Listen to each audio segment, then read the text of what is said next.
다 엉망된 거면 우리 몫이라도 챙깁시다. 회장님 긴급 지시사항입니다. 현금 얼마까지 준비되죠? 피자금에 대해 너무 많이 알고 있는 송 실장만 없다면 유죄는 피할 수 있다. 구독자 여러분 반갑습니다.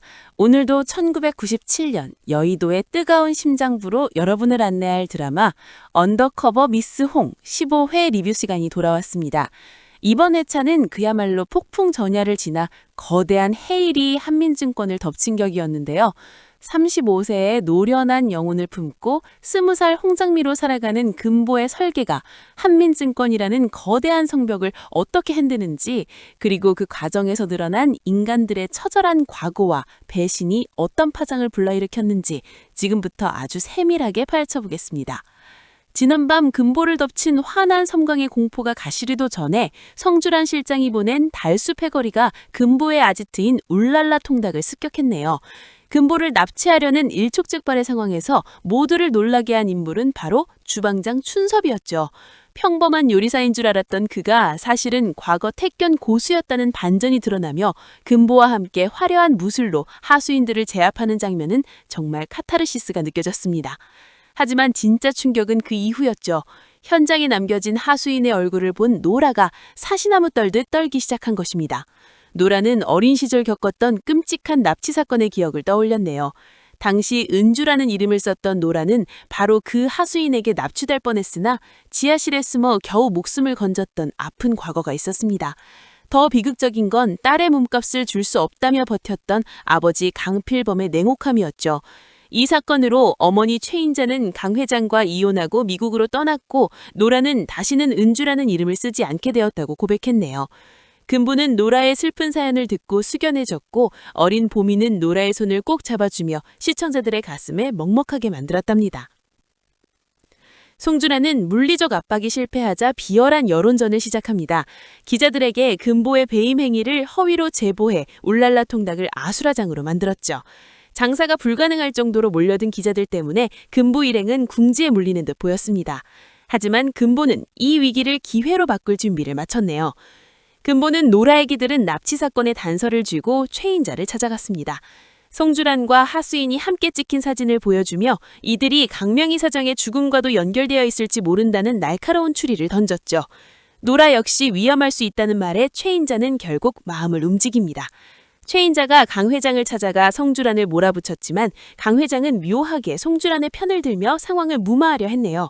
이에 분노한 최인자는 결국 금보와 손을 잡고 자신의 지분을 여의도 해적단에 위임하기로 결심합니다. 강 회장에게는 가장 뼈아픈 배신이 시작된 셈아닐까 하네요.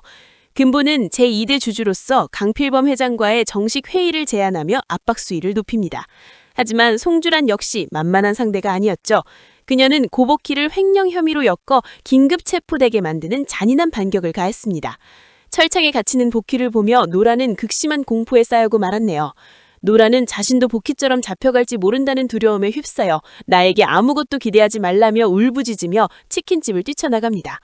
금보가 노라를 믿었기에 더욱 가슴 아픈 장면이었고 여의도 해적단의 결속력이 무너지는 듯한 위기감이 감돌았네요. 강 회장의 그림자가 노라의 영혼을 여전히 지배하고 있다는 사실이 안타까움을 자아냈던 것 같습니다. 드디어 강 회장의 해임안을 건 임시주주총회 날이 밝았습니다.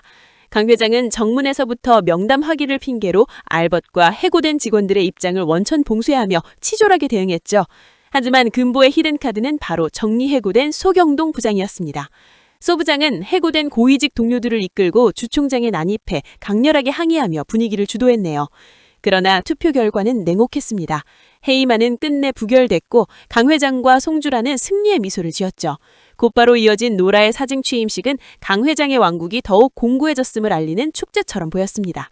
하지만 단상에 오른 노라의 입에서 나온 말은 모두의 귀를 의심케 만들었네요. 저는 제 모든 지분을 여의도 해적단을 위해 행사하겠습니다. 취임식장을 순식간에 정적으로 만든 노라의 폭탄 선언. 겁에 질려 도망쳤던 노라가 사실은 가장 화려한 무대에서 아버지를 무너뜨릴 한 방을 준비하고 있었다는 사실이 밝혀지며 15회는 최고의 엔딩을 맞이했습니다. 구독자 여러분 반갑습니다. 드디어 이 기나긴 여정의 끝, 1997년 여의도를 뒤흔든 거대한 폭풍의 마침표인 TVN 언더커버 미스 홍 최종회 결말 예측 리뷰로 찾아왔습니다. 35세의 노련함으로 20살 홍장미라는 가면을 쓰고 살아온 우리 홍군보의 설계가 과연 어떤 마침표를 찍게 될까요? 15회에서 터진 강로라 사장의 지분 위임 폭탄 발언 이후 한민증권의 운명과 301호 식구들의 미래를 저만의 뇌피셜로 아주 세밀하게 그려보겠습니다. 16회 초반은 송주란 실장의 몰락으로부터 시작될 것 같습니다. 노라의 폭탄 선언으로 패닉에 빠진 강 회장은 송 실장을 거칠게 몰아붙이겠죠. 금보는 이때를 놓치지 않고 최인자와 함께 확보한 과거 납치 사건의 증거와 강영희 사장의 죽음에 송 실장이 개입했다는 정황 증거를 검찰에 넘길 것으로 보입니다. 송 실장은 끝까지 발넓은 인맥을 동원해 빠져나가려 하겠지만 그녀가 수족처럼 부리던 하수인이 노라의 증언과 금보의 압박에 결국 자백을 하게 될 것 같네요. 이 과정에서 고복희의 횡령 혐의가 송 실장의 조작이었음이 밝혀지고 복희는 당당하게 무죄로 풀려나 301호 식구들과 눈물의 재회를 하지 않을까 합니다. 여의도의 여우로 군림하던 송 실장은 자신이 판 함정에 스스로 빠져 비참한 최후를 맞이할 것으로 보이네요. 이제 남은 것은 거대 악, 강필범 회장입니다. 강 회장은 노라를 해임하고 경영권을 방어하기 위해 검은 머리 외국인이라 불리는 투기 자본을 끌어들이는 극단적 선택을 할 것으로 보입니다. 회사를 지키기보다 자신의 권력을 지키는 것을 우선시하는 괴물의 본성을 드러내는 것이죠. 하지만 우리에겐 M&A 전문가 신정우가 있습니다. 정우는 금보가 모은 9%의 지분, 최인자의 지분, 그리고 노라가 위임한 지분을 하나로 묶어 거대한 우호 지분을 형성할 것 같네요. 여기에 금보가 발로 뛰며 설득한 소액주주들과 소경동 부장을 필두로 한 전직 직원들의 지분까지 합쳐지며 한민증권의 진짜 주인이 누구인지 가리는 마지막 결전이 주주총회에서 펼쳐질 것 같습니다. 정우의 화려한 변론과 금보의 진심 어린 호소가 어우러져 결국 투기 자본을 몰아내고 강 회장을 경영진에서 완전히 퇴출시키는 카타르시스를 선사할 것이라 믿어 의심치 않네요. 자신이 유일하게 믿었던 방패였던 노라에게 배신당한 강 회장은 아마 무너지는 성벽 위에서 광기에 휩싸일 것 같습니다. 노라는 자장자리를 내려놓으며 아버지에게 은주로 살게 해달라는 마지막 일침을 가할 것 같네요. 강 회장은 모든 명예와 재산을 잃고 법의 심판을 받게 되겠지만 그보다 더 큰 고통은 평생 자신을 사랑해줄 단 한 사람도 남지 않았다는 고독함일 것입니다. 노라는 금보의 도움으로 스위스 비자금을 인출해 이를 자신의 사리사욕이 아닌 한민증권의 경영 정상화와 정리해고된 직원들의 복직 기금으로 쾌척하며 진정한 성장을 보여줄 것 같네요. 301호의 백치미냐에서 여의도의 새로운 희망으로 거듭나는 노라의 모습이 최종회의 백미가 되지 않을까 합니다. 모든 사건이 해결된 뒤 금보와 정우는 다시 그 포장마차에서 마주 앉을 것 같습니다.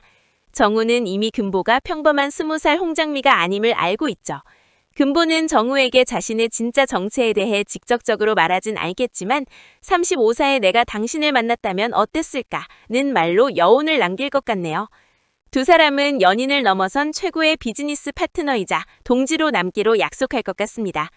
1997년의 차가운 겨울을 함께 이겨낸 두 사람의 미소가 여의도의 야경과 어우러지며 시청자들에게 깊은 감동을 줄 것 같네요. 금보는 자신이 바꾼 과거가 미래를 어떻게 변화시켰을지 궁금해하며 다시 2026년으로 돌아가는 것이 아니라 그 시대의 홍장미로서 멋지게 살아가는 길을 선택할 것으로 보입니다. 마지막 장면은 다시 활기를 되찾은 울랄라 통닭의 모습이 아닐까 하네요.